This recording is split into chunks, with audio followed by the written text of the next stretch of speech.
This second video about Newcastle's rocks explores the ones hiding beneath its green spaces.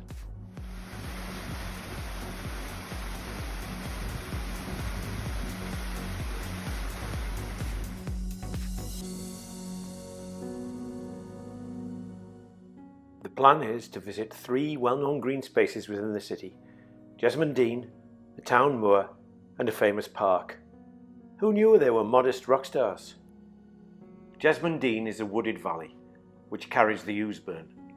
It's now a park within the city, but it hasn't always been like this. Its steep sides and gorge-like shape show it was eroded by a significantly more powerful flow of water than the small stream that runs along it now.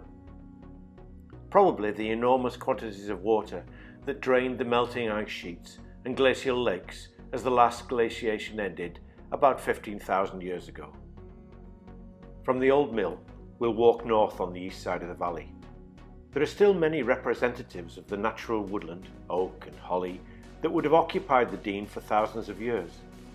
But the last 300 years has seen major changes. Trees were felled and quarries opened in the thick 330-million-year-old sandstone that forms the sides of the Dean. There was mining here too. Drifts and shafts in the valley side extracted a coal called the 70-fathom seam. By 1862, much of the land in the Dean had been bought up by Lord Armstrong, he of Cragside and the armaments factories.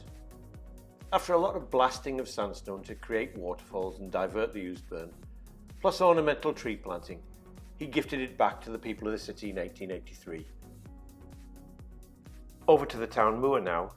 It and its neighbours, Nunsmoor and Huntersmoor, are huge areas of pasture land in the middle of the city, within mooing distance of St James's Park, and they're much larger than Central Park in New York. Not many rocks on view, I can hear you say, but these moors are one of the very few places where you can see evidence of the mining of coal in the city whose name is synonymous the world over with coal. The Carboniferous coal seam that directly underlies the moors is called the High Main. It's a very thick coal, sometimes exceeding 2 meters. That thickness and the fact that it was so close to the surface made it very attractive to men wishing to exploit coal.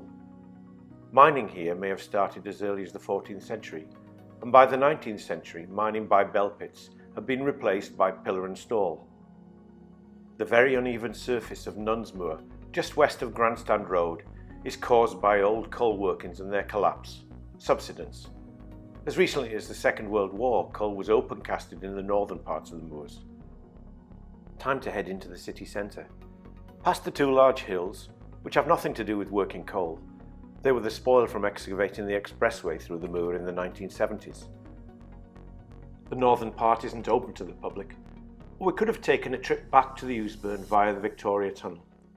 It was originally built in 1838 as an underground wagonway to take coal from Lees's main colliery at Spittal Tongues to the River Tyne. Despite its name, even this revered green space isn't sacred.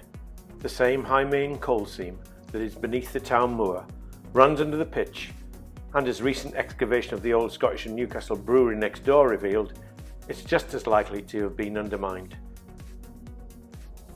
It may no longer be easy or fashionable to see Newcastle's association with coal, but its imprint on our landscape and in our heritage and culture is still there, if you care to look.